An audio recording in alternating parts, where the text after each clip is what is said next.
Hello my lovely soul family, आपके लिए एक और रीडिंग है जिसका टॉपिक है ऐसा खरा सोना बन के निकले हैं आपकी लोगों की बोलती बंद हो चुकी है या हो रही है। क्या सब हो रहा है जानने की कोशिश करते हैं आज की रीडिंग में। ये जनरल रीडिंग है, मेल फीमेल दोनों के लिए यहाँ पर समान है। ओके, देखो अपने अपने जेंडर के हिसाब से आप सुन सकते हैं। दिए हुए नंबर पे आप संपर्क कर सकते हैं पर्सनल रीडिंग के लिए। व्हाट्सएप नंबर है, पर्सनल रीडिंग फ्री नहीं है। डीपी पे सारे चार्ज दिए हैं व्हाट्सएप की, तो वहाँ पे देख के आप अपनी रीडिंग बुक करा सकते हैं। कार्ड मैंने शफल कर लिए हैं। पहली बार आए हैं आप मेरे चैनल पे तो फटाफट से लाइक शेयर सब्सक्राइब कमेंट्स करके अपनी एनर्जी सेंड कर सकते हैं, जिससे कि आपके लिए भी एक रीडिंग हो सके।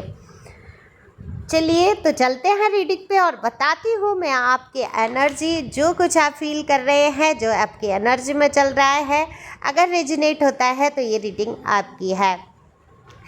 देखो, आपके दिल में बहुत सारी बातें तो भरी हुई हैं, लेकिन आप उनको कहना नहीं चाहते किसी से। जैसे बातें भरी हैं दिल में, दिमाग में, है ना, एक बेचैनी तो है, लेकिन ऊपर से जाहिर नहीं हो रही। दरअसल आप खुद नहीं जान पा रहे कि आप किसी को याद कर रहे हैं या नहीं, आप बेचैन है या नहीं, या आपको लाइफ में चाहिए क्या, आप खुद नहीं समझ पा रहे हैं। लेकिन एक सूनापन जैसे कि ज़िंदगी में बस गया है आपकी। हालांकि ये खटकता नहीं है, आप अपने आप को व्यस्त रखते हैं, चाहे वो काम में व्यस्त रखना हो, चाहे मोबाइल में व्यस्त रखना हो, चाहे कैसे भी करके, लेकिन लोगों में तो आप व्यस्त नहीं हो रहे हैं। लोगों से दूरी बन चुकी है, मन नहीं है आपका किसी से भी बात करने का। दरअसल होता क्या है, जब हम पूरी संसार की दुनिया की वास्तविकता से रूबरू होने लगते हैं, जब हम जानने लगते हैं, चीज़ों को समझने लगते हैं कि आखिर आज तक जब हम लोगों के हुजूम में जुड़े रहे, रिश्तेदार नातेदार, ये प्यार ये मोहब्बत, ये लोग वो फलाना, ये कितने ही लोगों से जब बहुत ज़्यादा अटैच हो जाते हैं तो दुख भी तो बहुत ज़्यादा आ जाते हैं जीवन में। हर किसी के बारे में सोच आ जाती है। और जब हम थोड़ा सा दूर होते हैं, ऐसा नहीं है आप सोशल नहीं हैं, है ना। अगर कोई लोग आपको घमंडी कह रहे हैं या बोल रहे हैं या सोच रहे हैं आपके लिए, तो आप ना तो घमंडी हैं, ना आप एंटी सोशल हैं, आप सोशल हैं। लेकिन आप अब ईश्वर से ज़्यादा लगाव और झुकाव महसूस करते हैं। आपको ऐसा लगता है कि शायद ईश्वर के सिवा कुछ है ही नहीं संसार में, ये सब व्यर्थ की बातें। कुछ दिनों से आपको ऐसा लगने लगा है, तो ये तो सत्य है। देखो, सारी चीज़ें व्यर्थ ही होती हैं, ईश्वर ही मात्र सत्य है। कहते हैं ना, इंसान मर जाता है तो एक ही शब्द लोग बोलते हैं, राम नाम सत्य है। चार लोग क्या कहेंगे क्या कहेंगे, और फिर चार लोग अंत में राम नाम सत्य ही कहते हैं। तो इस बात को मानना स्वीकारना थोड़ा सा कठिन हो जाता है। लोग कभी ये एक्सेप्ट ही नहीं कर पाते हैं कि उनको मरना है। जानते सब हैं कि एक दिन मरना है, लेकिन उसको स्वीकार करना थोड़ा सा लोगों को कठिन हो जाता है। तो वही बात होती है, तभी तो लोग ऐसे अत्याचार कर लेते हैं, एक दूसरे को मार के काट के खा जाते हैं, और इतनी परेशानी जीवन में खड़ी कर देते हैं कि उनको भरोसा ही नहीं होता है कि वो भी मरेंगे। तो ये कर्मा क्यों ही क्रिएट कर रहे हैं, और अगले जन्म में या इस जन्म में भी इन सारी चीज़ों का भुगतान उनको करना ही पड़ेगा, क्योंकि कर्मा पे ही आधारित जीवन चल रहा है।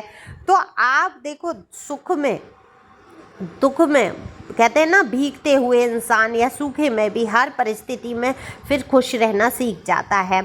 तो आपकी एनर्जी ऐसी हो सकती है अलग थलग वाली, जिसमें आपको लोग कुछ भी सोचे कुछ भी समझे, आपको फ़र्क नहीं पड़ रहा।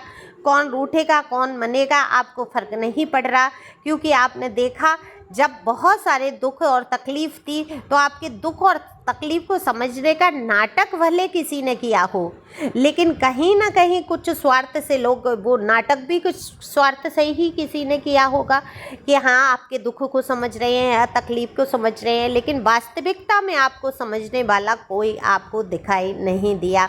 तो आपने बना ली है सबसे दूरी, और बाकी लोगों की तो बोलती बंद होने ही वाली है, लगभग हो चुकी है। जो कल तक आपके लिए तरह तरह की बातें करते थे, अफवाह फैलाते थे, तो अब उनको भी समझ में आ गया है। देखो, आप सोच से तो परे हैं, उन्होंने कभी ऐसा सोचा नहीं था कि आप इतने शांत हो जाएंगे, है ना। आपसे कभी ये उम्मीद ही नहीं थी। आप अब आप क्या हो रहा है, आपके साथ कोई बुरा भी करने की कोशिश कर रहा है, पलट के कुछ कह ही नहीं रहे हैं, शांत हो चुके हैं। तो ये खामोशी जो है लोगों के दिल में डर पैदा कर रही है। देखो, ये सबसे बड़ा अचूक मैं ये कहूँगी, जब आप सोचें कि आप सामने वाले से पंगा नहीं लेना चाहते, तो सबसे बड़ी जो आपका हथियार होता है वो आपकी खामोशी होती है ना, जिससे कि कोई जीत ही नहीं सकता। जब कोई इंसान आपके पीछे पड़ जाए, आपका हर तरीके से अहित करना चाहे, तब आपको क्या करना चाहिए? इसको हथियार डालना नहीं कहते हैं, इसको ना सबसे बड़ा हथियार कहते हैं। तो सबसे बड़ा हथियार ये होता है कि आप शांत हो जाओ, और आप यही हो गए हैं। आपने देख लिया, न तो मन्नतों से काम चलना है, न लड़ाई झगड़े से काम चलना है, न बहस से काम चलना है। तो सबसे बड़ी ये बात है, तुम्हें जो करना है करो लाइफ में, मैं शांत हूँ। तो आप हो चुके हैं शांत, क्योंकि आपने जान लिया है कि अब इसी में भलाई है कि बिल्कुल इग्नोर कर दो, बिल्कुल शांत हो जाओ, किसी से पंगे लेने की आवश्यकता नहीं है। जब आप शांत हो जाते हैं तो ईश्वर आपका निर्णय स्वयं ही कर देता है।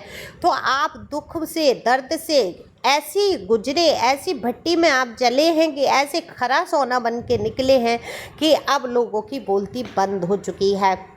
बिल्कुल आप खरा सोना है, आप एक आकार ले चुके हैं ऐसा, जिसमें कि अब लोगों की सोच समझ से भी आप बाहर हैं। तो जब सोच समझ से होंगे बाहर, जब आप ही बोलना बंद कर देंगे, किसी की तरफ ध्यान ही नहीं देंगे, इग्नोर कर देंगे, ऐसे टॉक्सिक लोगों को नो एंट्री का बोर्ड लगा देंगे अपने जीवन में, तो सोचिए इनकी बोलती तो बंद होगी, कितने दिन आपके प्रति गलत बोलेंगे।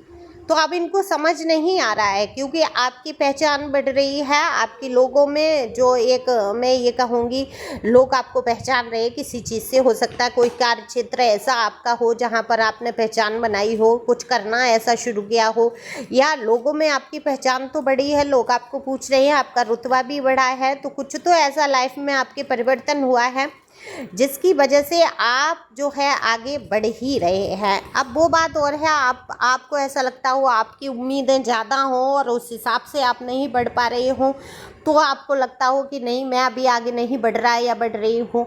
ऐसा नहीं है।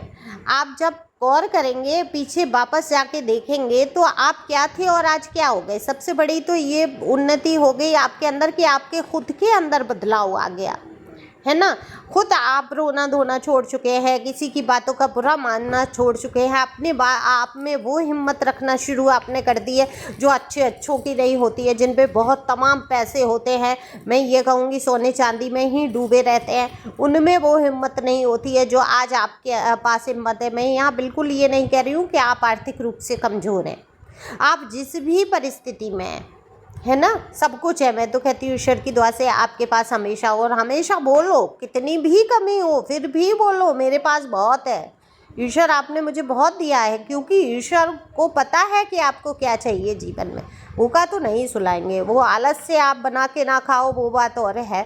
आलस कर लो तो आलसी व्यक्ति का तो उद्धार है ही नहीं, चाहे वो आध्यात्मिक क्षेत्र में हो चाहे सांसारिक क्षेत्र में हो। आलस जहाँ जिस इंसान ने कर लिया उसके जीवन में तो कुछ हो ही नहीं सकता, वो तो ख़त्म है फिर वहाँ पे, वो हर तरीके से। तो आलस वो है ना, कुतो न धनम न विद्या, ऐसे करके कुछ है। अब मुझे वो ये श्लोक तो नहीं याद नहीं आ रहा, पर आलस के पीछे तो कितने धर्म ग्रंथों में तमाम दिया है। तो आलस तो त्यागना ही पड़ता है। तो दुख दर्द बहुत रहे आपके ऊपर, कष्टों के अंबार लगे रहे आज, तभी उस दुख दर्द की भट्टी में तप के आप खरा सोना निकले हैं। आपने जान लिया है लोगों से कैसे डील करना है, शांत रहना आप सीख गए हैं, हाइपर नहीं होते, किसी भी परिस्थिति में आप बौखला नहीं जाते हैं। आपको पता है ये परिस्थितियाँ हमेशा के लिए नहीं है, थोड़े समय के लिए है। तो बिल्कुल उन थोड़े समय की सोच के आप तसल्ली धैर्य रखते हैं, क्योंकि जीवन में ये सच है, मैंने भी अनुभव किया है कि कोई भी परेशानी ज़्यादा देर की नहीं रहती है। और दरअसल कोई इंसान हमें दुनिया का संसार में परेशान कर ही नहीं सकता।